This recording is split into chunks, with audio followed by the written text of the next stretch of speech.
بسم اللہ الرحمن الرحیم۔ السلام علیکم۔ سیدنا ابو ہریرہ رضی اللہ عنہ سے روایت ہے، رسول اللہ صلی اللہ علیہ وآلہ وسلم نے فرمایا، کافر کا دانت یا اس کی کچلی احد پہاڑ کے برابر ہوگی، اور اس کی کھال کی دبازت یعنی موٹائی اور گندگی 3 دن کی راہ ہوگی۔ یہ صحیح مسلم کی حدیث ہے۔ محسوس کرنے کی صلاحیت جلد میں ہوتی ہے۔ ہماری اتنی باریک جلد کے ساتھ اگر جل جائے یا چوٹ لگے تو کتنی تکلیف ہوتی ہے، اور اگر یہ محسوس کرنے کی جلد 3 دن مسافت جتنی موٹی ہوگی، اس شخص کو عذاب کس شدت کا محسوس ہوگا۔ یہ فرق کافروں کے اعمال کے فرق کی وجہ سے ہوگا۔ بعض کافروں کے دونوں کندھوں کا درمیانی فاصلہ تیز رو سوار کے 3 دن کی مسافت کے برابر ہوگا۔ یہ صحیح مسلم کی حدیث ہے۔ سیدنا ابو ہریرہ رضی اللہ عنہ سے روایت ہے کہ نبی کریم صلی اللہ علیہ وآلہ وسلم نے فرمایا، قیامت کے دن دوزخ میں کافر کے دونوں شانوں یعنی کندھوں کے درمیان کی چوڑائی تیز رفتار سوار کی 3 دن کی مسافت کے برابر ہوگی۔ یہ صحیح بخاری کی حدیث ہے۔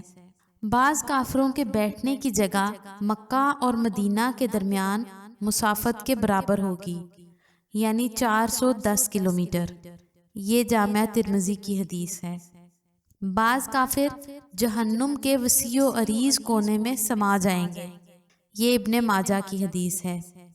بعض کافروں کے بازو اور رانیں پہاڑ کے برابر ہوں گی۔ انسانی جسم میں تکلیف کے اعتبار سے جلد یا کھال کا حصہ سب سے زیادہ حساس ہوتا ہے۔ یہی وجہ ہے کہ کافروں کو جہنم میں زیادہ سے زیادہ تکلیف پہنچانے کے لیے جلی ہوئی کھال یا جلد کو بار بار بدلنے کا ذکر قرآن مجید میں خاص طور پر آیا ہے۔ سورہ نساء کی آیت نمبر 4 ہے، کھال کو جب کھینچا جائے تو کس قدر تکلیف ہوتی ہے۔ اس کا اندازہ یوں لگایا جا سکتا ہے کہ بازو یا ٹانگ کی ٹوٹی ہوئی ہڈی کو جوڑنے کے لیے کھال کو معمولی سا کھینچنا پڑتا ہے۔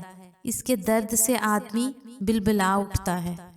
اسی کھال کو کھینچ کر جب اتنا بڑھا دیا جائے گا جس کا ذکر احادیث مبارکہ میں ملتا ہے، تو اس کافر کو کتنی شدید تکلیف ہوگی، دنیا میں شاید اس کا تصور کرنا بھی ممکن نہیں۔